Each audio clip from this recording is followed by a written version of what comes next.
ಆದ್ಯ ನ್ಯೂಸ್ನ ಸಮಸ್ತ ವೀಕ್ಷಕರಿಗೂ ಸ್ವಾಗತ. ಚನ್ನಗಿರಿ ಪಟ್ಟಣದ ಚೆನ್ನಮ್ಮಾಜಿ ಸಮುದಾಯ ಭವನದ ಆವರಣದಲ್ಲಿ ತುಮ್ಕೋಸ್ ವತಿಯಿಂದ ತುಮ್ಕೋಸ್ನ ವಿಶೇಷ ಸರ್ವ ಸದಸ್ಯರ ಸಾಮಾನ್ಯ ಸಭೆಯನ್ನು ಹಮ್ಮಿಕೊಳ್ಳಲಾಗಿದ್ದು, ಈ ಸಭೆಯನ್ನು ತುಮ್ಕೋಸ್ನ ನೂತನ ಅಧ್ಯಕ್ಷರಾಗಿರುವಂತಹ ಎಚ್.ಎಸ್. ಶಿವಕುಮಾರ್ ಉದ್ಘಾಟಿಸಿದರು.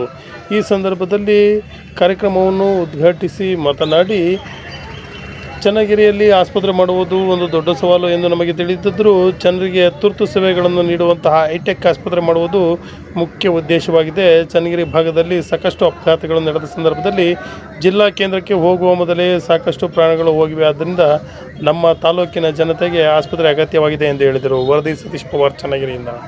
ಸ್ಕೂಲ್ ಮಾಡಬೇಕು, ನಮ್ಮ ರೈತರಿಗೆ ತುಂಬ ಅವಶ್ಯಕತೆ ಇದೆ. ಇವತ್ತು ಚನ್ನಗಿರಿಯಲ್ಲಿ ಏನಾದರೂ ಆಕ್ಸಿಡೆಂಟ್ ಆದರೆ, ಒಂದು ಹಾರ್ಟ್ ಅಟ್ಯಾಕ್ ಆದರೆ ಇಲ್ಲಿಂದ ಶಿವಮೊಗ್ಗಕ್ಕೆ ದಾವಣಗೆರೆ ಹೋಗೋರಿಗೆ ಎಷ್ಟೋ ಜನ ಸಾಯ್ತಾ ಇದ್ದಾರೆ. ಅದನ್ನು ಒಳ್ಳೆ ಹಾಸ್ಪಿಟಲ್ ಮಾಡಬೇಕು ಅನ್ನೋ ದೃಷ್ಟಿಯಿಂದ ಈಗಲೇ ಸುಮಾರು 6 ವರ್ಷದಿಂದ ಪ್ರೋಗ್ರಾಮ್ ಇದೆ. ಹಿಂದಿನ ಜನರಲ್ ಬಾಡಿಗಳಲ್ಲಿ ಮಾತಾಡ್ತಾ ಇದ್ವಿ. ಈಗ 5 ವರ್ಷ ಓಲ್ಡ್ ಆಗಿದೆ. ಮತ್ತೆ ನಾವು ಮನೆ ಕೂಡ ಅದೇ ವಿಚಾರ ಇಟ್ಕೊಂಡು ಎಲೆಕ್ಷನ್ ಮಾಡಿದ್ವಿ. ಇವತ್ತು ಆ ವಿಚಾರ ಡಿಸ್ಕಷನ್ ಮಾಡಬೇಕು ಅಂತೇಳಿ ಕರೆದಿದ್ದೀವಿ. ಇವತ್ತು ನೋಡಿ, ಈ ಸರಿ ಇದು ಏನು ನಮ್ಮದು ಲಾಭ ಲಕ್ಷಣ ಆಲ್ಮೋಸ್ಟ್ ಆಗಲೇ ಫೈನಲ್ ಆಗಿದೆ. ನಮ್ಮ ಪ್ರಾಫಿಟ್ ಈ ವರ್ಷ 2024-25 13 ಕೋಟಿ ಚಿಲ್ಲರ ಪ್ರಾಫಿಟ್ ತೋರಿಸ್ತಾ ಇದೆ. 13 ಕೋಟಿ ಚಿಲ್ಲರ ಇನ್ಕಮ್ ಟ್ಯಾಕ್ಸ್ ಬರ್ತಾ ಇದೆ. ಇನ್ಕಮ್ ಟ್ಯಾಕ್ಸ್ ಅಂದರೆ ಒಂದು 12 ಕೋಟಿ ಚಿಲ್ಲರ ಉಳಿಬೋದು. ನಮ್ಮ ದುರ್ದೈವ 2019 ಇಷ್ಟ ಆಗಿದೆ, ಒಂದು 2,35,00,000 ರೂಪಾಯಿ. ಇವತ್ತು ಕೂಡ 12 ಕೋಟಿ 12,35,00,000 ರೂಪಾಯಿ. ಇವತ್ತು 12,35, 12.5 ಫೈನಲ್ ಆಗುತ್ತೆ. ಅಕಸ್ಮಾತ್ ಅವತ್ತೇನಾದ್ರು ನಮ್ಗೆ ಅವಕಾಶ ಸಿಕ್ಕಿದ್ರೆ, ಅವತ್ತು ಪೆಟ್ರೋಲ್ ಬಂಕ್ ಒಂದರಲ್ಲೇ ಪ್ರತಿ ವರ್ಷ 50-40 ಲಕ್ಷ ಪ್ರಾಫಿಟ್ ಬರ್ತಾ ಇದೆ. ಒಂದೇ ಪೆಟ್ರೋಲ್ ಬಂಕ್ 2019-20 ಸಮಯದಲ್ಲಿ ನಮಗೆ ನೀವು ಎಲ್ಲಿ ಪೆಟ್ರೋಲ್ ಬಂಕ್ ಮಾಡ್ತಾರೆ ಮಾಡಿ ಕೊಡ್ತೀವಿ ಅಂತ ನಾವು ಪ್ರಪೋಸಲ್ ಕೊಟ್ಟಿದ್ರು ಕಂಪ್ನಿಯವರು. ಆದರೆ ಈಗ ರೋಡ್ ಮಾಡ್ತಾ ಇದೆ. ಇವತ್ತು ನಾವು ಆಫರ್ ಇಲ್ಲ, ಆದರೂ ಕೂಡ ನಾವು ಕಂಟಿನ್ಯೂಸ್ ಪ್ರಯತ್ನ ಮಾಡ್ತಾ ಇದ್ದೀವಿ. ಇವತ್ತು ಕೂಡ ಪೆಟ್ರೋಲ್ ಬಂಕ್ ಪ್ರಾಫಿಟಬಲ್ ಬಿಸ್ನೆಸ್ಸು. ಹಂಗಾಗಿ ಎಲ್ಲೆಲ್ಲಿ ಬ್ರ್ಯಾಂಚ್ಗಳಿದ್ದಾವೋ ಅಲ್ಲೆಲ್ಲ ಕಡೆಗೂ ನಾವು ಮಾಡಿಬಿಟ್ಟು ಇದು 60-70 ಲಕ್ಷ ಉಳಿತಾ ಇದೆ. 52 ಲಕ್ಷ ರೂಪಾಯಿ ಪ್ರಾಫಿಟ್ ಬಂದಿದೆ. 14 ಲಕ್ಷ ರೂಪಾಯಿ ರೈತರಿಗೆ ರಿಬೇಟ್ ಕೊಟ್ಟಿದ್ರು. ಅದು ಸೇರಿದ್ರೆ ಹೆಚ್ಚು 70 ಲಕ್ಷ ರೂಪಾಯಿ ಪ್ರಾಫಿಟ್ ಆಗಿದೆ. ಪೆಟ್ರೋಲ್ ಬಂಕ್ ಒಂದು ಪೆಟ್ರೋಲ್ ಬಂಕಿಂದ ನಮಗಿಂದ ಅರ್ಧ ಬಂದು ಸಾಕು. ಇನ್ವೆಸ್ಟ್ಮೆಂಟ್ ಬರೀ 35 ಲಕ್ಷ ಬಂದು ಸಾಕು. ಇದನ್ನಲ್ಲಿ ಇಟ್ಕೊಂಡು ಮುಂದಿನ ದಿನಗಳಲ್ಲಿ ಎಲ್ಲೆಲ್ಲಿ ಅವಕಾಶ ಸಿಗ್ತವೆ, ಎಲ್ಲೆಲ್ಲಿ ಲ್ಯಾಂಡ್ ಸಿಗುತ್ತೆ, ಮತ್ತು ಲ್ಯಾಂಡ್ ಸಿಕ್ಕ ತಕ್ಷಣ ಅವ್ರು ಕೊಡ್ತಾರೆ ಅನ್ನೋಂಗಿಲ್ಲ. ಅವ್ರು ಕಾಲ್ ಮಾಡಬೇಕು, ನಾವು ಒಪ್ಕೋಬೇಕು. ಕೊಡ್ತೀವಿ ಅಂತಂದರೆ ಅದು ಮಾಡಬೇಕು ಅಂತ ಯೋಚನೆ ಮಾಡ್ಕೊಂಡಿದ್ದೀವಿ. ಮುಂದಿನ 5 ವರ್ಷದಲ್ಲಿ ಸಾಧ್ಯವಾದರೆ ಇನ್ನೊಂದು 7 ಪೆಟ್ರೋಲ್ ಬಂಕ್ ಇದೇ ಟೈಪ್ ಮಾಡಿದ್ದಾದರೆ ನಾವು ಪ್ರತಿಯೊಂದು ಇದಕ್ಕೆ ಈಗ 70 ಲಕ್ಷ ಬರೀ 35 ಲಕ್ಷ ಅಂತ ಇಟ್ಕೊಂಡು ಕೂಡ ಒಂದು 7 ಪೆಟ್ರೋಲ್ ಬಂಕ್ ಮಾಡಿದರೆ ಒಂದು 2.5-3 ಕೋಟಿ ರೂಪಾಯಿ ಆದಾಯ ಜಾಸ್ತಿ ಆಗುತ್ತೆ. ಮತ್ತೆ ಸೂಪರ್ ಮಾರ್ಕೆಟ್ ವಿಚಾರ ನಿಮ್ಗಾಗಲೇ ಈಗ ಅದೊಂದು ವಿಚಾರ ನಾನು ಹೇಳಿಬಿಟ್ಟೆ ನಿಮಗೆ.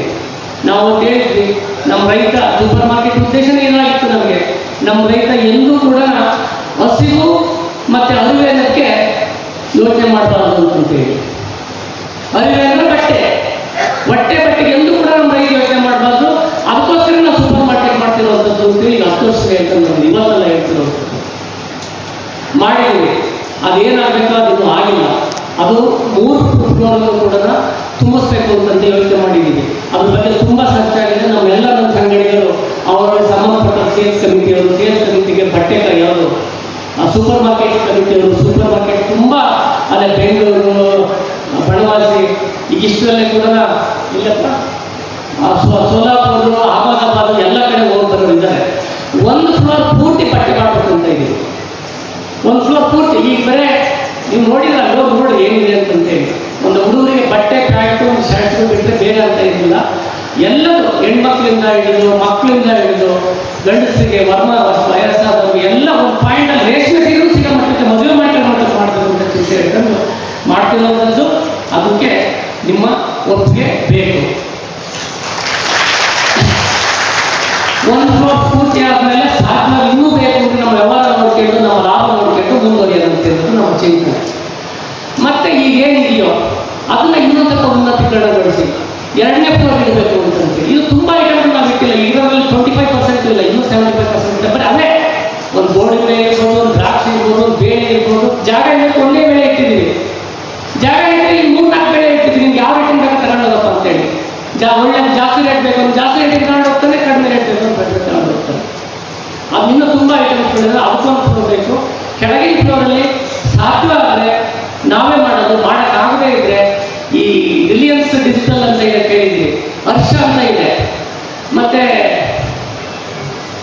ಯಾವುದು ನಮ್ಮ ಟಾಟಾದ ಕ್ರೋಮ್ ಅಂತ ಇದೆ. ನಿಮ್ಮ ಫ್ರಿಜ್ಗಳು ಮತ್ತು ಮನೆ ಹೋಮ್ ಆಟೋಮೇಷನ್ಸು ಮತ್ತು ಇದು ಏನು ಸ್ಟವ್ ಅವ್ರಿಗೆಲ್ಲ ಮಾಡ್ತಾರೆ ನೋಡಿ, ಮೊಬೈಲ್ಗಳು, ಟಿವಿಗಳು, ಫ್ರಿಜ್ಗಳು ಇವೆಲ್ಲ ಮಾಡ್ತಾರೆ. ಅವ್ರಿಗೆ ಬಾಡಿ ಕೊಡೋಣ, ಯಾಕೆಂದರೆ ಅವ್ರಷ್ಟು ಐಟಮ್ ನಾವು ಬಿಡೋಕ್ಕಾಗಲ್ಲ. ಯಾಕೆಂದ್ರೆ ಪ್ರತಿ ಮಾಡಲು ಕೂಡ 3 ತಿಂಗಳಿಗೆ 4 ತಿಂಗಳಿಗೆ ಹಳೇದಾಗ್ತಾ ಇರುತ್ತೆ. ಹಳೇದಾದ್ಮೇಲೆ ಯಾರು ತಗೊಳ್ಳೋದಿರಲ್ಲ. ಅದನ್ನು ಯೋಚನೆ ಮಾಡ್ತಾ ಇದ್ದೀವಿ. ಇವೆರಡು ಫ್ಲೋರ್ ಕಂಪ್ಲೀಟ್ ಮಾಡಿ ಬಿಸ್ನೆಸ್ ಏನು ಮಾಡ್ಕೊಂಡು ಫುಲ್ ಫ್ಲೆಜ್ ಮಾಡೋದನ್ನು ಶುರು ಮಾಡಿದ್ದೀವಿ. ಇವೆರಡು ಆಗಿದ್ದೇ ಆದರೆ ನಾವು ಡೈಲಿ ಒಂದು 35-40 ಕೋಟಿ ಆಗುತ್ತೆ ಅಂತ ಲೆಕ್ಕ ಇಟ್ಕೊಂಡಿದ್ವಿ. 100 ಹೇಳ್ತೀನಿ, 30-40 ಕೋಟಿಗಿಂತ ಡಬಲ್ ಆಗುತ್ತೆ, 2 ವರ್ಷ ಮುಗಿಸ್ತೀವಿ. ನಾವು ಶುರು ಮಾಡ್ತಿದ್ದೀವಿ. ಯಾಕಂದ್ರೆ ಇವೆಲ್ಲ ಹೇಳಕ್ಕಿನೇ ನೀವೇ ಮಾತಾಡೋಕ್ಕೆ ಶುರು ಮಾಡಬೇಕಾಗಿತ್ತು. ನಮ್ಮ ದೊಡ್ಡ ಇನ್ನೂ ಕೂಡ ಅಲ್ಲೇ ಉಳ್ಕೊಂಡಿದ್ವಿ. ಇನ್ನೂ 10 ಕೋಟಿ ಲೆಕ್ಕ ಇದೆ, 9 ಕೋಟಿ 10 ಕೋಟಿ ವ್ಯವಹಾರ ಮಾಡ್ತಾ ಇದೆ.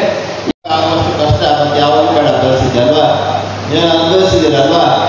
ಸೊ ಹಾಗಾಗಿ ಯಾವುದೇ ತೊಂದರೆಗಳು ಬರದೇ ಇದ್ದಾಗೆ, ಆರೋಗ್ಯದಲ್ಲಿ ಯಾವುದೇ ತೊಂದರೆಗಳು ಬರದೇ ಇದ್ದಾಗೆ ನಾನು ಸರಳ ಸೂತ್ರವನ್ನು ಹೇಳಿದ್ದೇನೆ. ನಮ್ಮ ಇಲ್ಲಿ ಚನ್ನಗಿರಿಯಿಂದ 100 ಜನ ನಮ್ಮಲ್ಲಿಗೆ ಬಂದು ನಿಸರ್ಗ ಮನೆ ವೇದ ವೆಲ್ನೆಸ್ ಸೆಂಟರ್ ಶಿರಸಿ 5 ಎಕರೆ ಕ್ಯಾಂಪಸ್ ಇದೆ. ಸರ್ ಅವರು ಕೂಡ ಮನೆಯಷ್ಟೇ ಬಂದಿದ್ದರು. 10 ದಿನಗಳ ಕಾಲ ನಮ್ಮಲ್ಲಿ ಬಂದು ಚಿಕಿತ್ಸೆಯನ್ನು ಪಡೆದು ಆರೋಗ್ಯವನ್ನು ಪುನರ್ ನಿರ್ಮಾಣ ಮಾಡ್ಕೊಂಡು ಬಂದಿದ್ದಾರೆ.